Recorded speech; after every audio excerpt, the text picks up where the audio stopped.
মেহেরপুরে বেহাল রাস্তার দুর্ভোগের মাঝেই নতুন সমস্যা। ফেটে যাওয়া জল সরবরাহের পাইপে রাস্তা জুড়ে জল জমে আরও বিপজ্জনক হয়ে উঠেছে শিলচরের মেহেরপুর পলিটেকনিক ইনস্টিটিউট সংলগ্ন এলাকা। শিলচরের মেহেরপুর পলিটেকনিক থেকে মেডিকেল যাওয়ার মাঝামাঝি এলাকার গুরুত্বপূর্ণ সড়কের প্রায় 100 মিটার অংশ দীর্ঘদিন ধরে বেহাল অবস্থায় পড়ে রয়েছে। এর উপর জনস্বাস্থ্য কারিগরি বিভাগের জল সরবরাহের পাইপ ফেটে রাস্তায় নিয়মিত জল বেরিয়ে আসায় পরিস্থিতি আরও জটিল হয়ে উঠেছে। স্থানীয়দের অভিযোগ, রাস্তার বিভিন্ন গর্তে জল জমে থাকায় পথচারী ও যানবাহন চালকদের প্রতিনিয়ত ঝুঁকি নিয়ে চলাচল করতে হচ্ছে। বিশেষ করে বর্ষার সময় পরিস্থিতি আরও ভয়াবহ হয়ে ওঠে। জলমগ্ন গর্তের কারণে প্রায় এই ছোটখাটো দুর্ঘটনাও ঘটছে বলে দাবি স্থানীয়দের।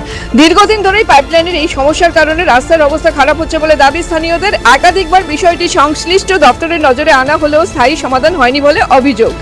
এলাকাবাসীর দাবি, শিলচর মেডিকেল কলেজ ও হাসপাতালের অন্যতম গুরুত্বপূর্ণ যোগাযোগ পথ হওয়ায় দ্রুত ক্ষতিগ্রস্ত পাইপলাইন পরিবর্তন ও রাস্তা সংস্কারের উদ্যোগ নেওয়া জরুরি। প্রতিদিন শত শত মানুষ ও রোগী যাতায়াত করেন এই পথ দিয়ে, তাই দ্রুত সমস্যা সমাধানে প্রশাসন ও জনপ্রতিনিধিদের হস্তক্ষেপের অপেক্ষায় স্থানীয় বাসিন্দারা।